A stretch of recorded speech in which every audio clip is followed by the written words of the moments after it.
নমস্কার। প্রশ্ন, বিশ্বকবি রবীন্দ্রনাথ ঠাকুর।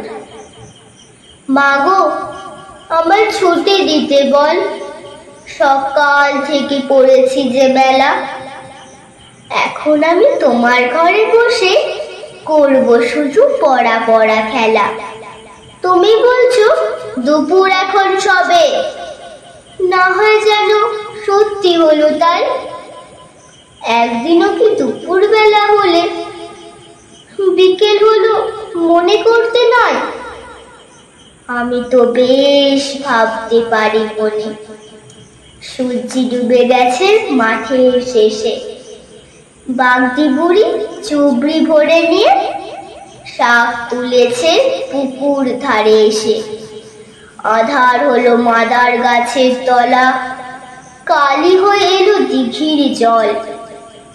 হাটের থেকে সবাই এলো ফিরে, মাঠের থেকে এলো চাষির দল।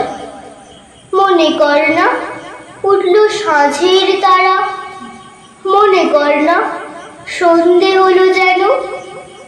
রাতের বেলা দুপুর যদি হয়, দুপুর বেলা রাত হবে না কেন? নমস্কার।